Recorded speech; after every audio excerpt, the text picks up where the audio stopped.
Значи, ставот на СДСМ е поприлично јасен што се однесува до изборите.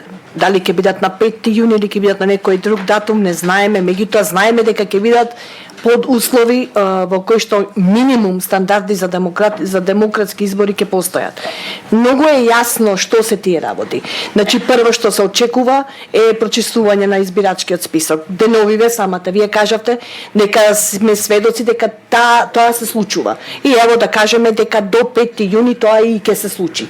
Дури вклучувајќи го и теренската посета на местата каде што се поставени под знак прашалник, дека тие ќе се сведат на одреден минимум благодарение на вкрстувањето на базите и дека тоа може да го направиме. Вториот камен на сопнување се медиумите. Значи, медиумите се исто така клучна карика кога станува збор за демократски избори. Не можете вие да одите на избори ако при тоа просечниот граѓанин не може да добие пораката зашто вие се залагате во следниот мандат. И затоа ние ќе настојуваме медиумите да бидат барем до ние сме свесни дека медиумите не може да бидат сосема регулирани, да бидат сосема слободни, меѓутоа да го гарантираат барем минимумот кој што ќе гарантира дека просечниот граѓанин ќе чуе информацијата од сите субјекти кои што се на надпреварот на тие избори. Добро, за медиумите ќе зборуваме подоцна, меѓутоа со едно не се согласувам со вас. Да. Може би приватните медиуми си ја прават уредувачката политика, меѓутоа јавниот сервис мора да обезбеди рамноправен третман на сите. Значи не да биде дали помалку или повеќе, туку тоа е задача на јавниот сервис да овозможи рамноправен третман на сите. Да, се согласувам, меѓутоа кај нас е проблематично и што ние подразбираме под јавниот сервис и јавните медиуми. Значи приватен медиум, дали е приватен ако не 90% од неговите финанси доаѓаат од буџетот на РМ?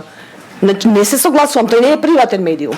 И тој исто така треба да подлежи под истата регулатива како што е јавниот медиум. Тука го дефинираме каде е приватен и кој има право уредувачката политика, во зависност од тоа кој е. Значи, меѓутоа се согласувам дека една од темите понатаму ќе бидат медиумите. Трета работа за која што мислам дека е многу битна и за која што ние ќе очекуваме да видиме резултати е во делот на одвојувањето на државата од партијата. Значи, многу е комплицирано да се одвои, затоа што по 10 години владење навистина моите колеги од ВМРО ДПМН во собранието не прават разлика меѓу држава и партија. Викат, ние го донесовме универзитетот. Како можете да донесете универзитет со наши пари?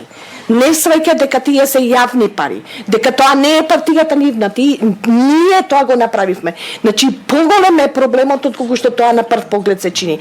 А конкретно во случајот на изборите, мислам дека специјалното обвинителство е местото каде што ќе се кршат копијата. Значи, мора да видиме дека специјалното обвинителство ќе почне да профункционира и ќе даде некакви резултати. Доказ за тоа што го зборувам е резолуцијата на Европскиот парламент. Мислам дека ова е поддржано од меѓународната заедница.